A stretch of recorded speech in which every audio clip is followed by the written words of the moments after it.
Secara mitologi, nama Nusa Kambangan berasal dari legenda bunga Wijaya Kusuma. Dalam bahasa Jawa, Nusa berarti pulau dan Kambangan berarti mengambang. Ada juga legenda yang menceritakan bahwa pulau ini dulunya adalah bagian dari daratan utama Jawa, yang terpisah karena gempa bumi dahsyat pada tahun 494 Masehi. Sebelum kedatangan bangsa Eropa, pulau ini dihuni oleh suku Pejagan, yaitu nelayan, petani, dan penjaga hutan. Mereka hidup dengan memanfaatkan hasil laut dan hutan. Masa kolonial Belanda, awal abad ke-20, awal mula benteng. Awalnya, Belanda tertarik pada letak strategis Nusa Kambangan yang berada di dekat Pelabuhan Cilacap dan terpisah dari daratan utama oleh selat sempit. Pada tahun 1891, Belanda mulai membangun benteng pertahanan di sana dengan menggunakan tahanan untuk kerja paksa. Pembukaan penjara. Setelah melihat keberhasilan dalam mengawasi tahanan, Belanda mengubah pulau ini menjadi koloni hukuman.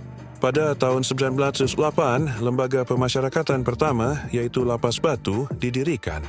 Beberapa lapas lainnya juga dibangun, seperti Lapas Permisan 1998, Lapas Besi 1929, dan Lapas Kembang Kuning 1950. Tempat pembuangan politik, Nusa Kambangan kemudian digunakan untuk mengasingkan para tahanan politik dan penjahat kelas berat. Tahanan pada masa kolonial dipaksa bekerja, seperti membersihkan hutan dan menebang pohon. Pada pendudukan Jepang naik kemerdekaan. Pendudukan Jepang.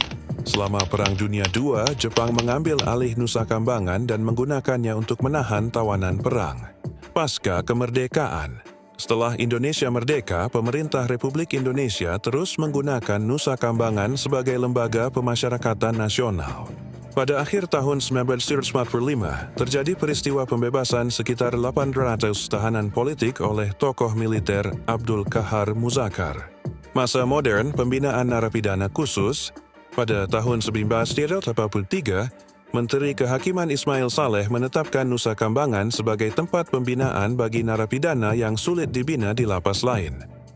Penahanan kelas kakap. Sejak saat itu, pulau ini menjadi tempat penahanan bagi terpidana kasus berat, seperti korupsi, terorisme, hingga narapidana yang dijatuhi hukuman mati. Beberapa narapidana terkenal yang pernah ditahan di sini antara lain Pramoedya Ananta Toer, Tommy Soeharto, dan Johnny Indo. Lokasi eksekusi.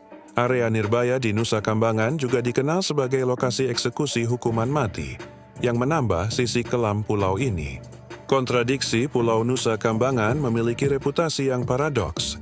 Di satu sisi, pulau ini dikenal dengan keindahan alamnya yang asri.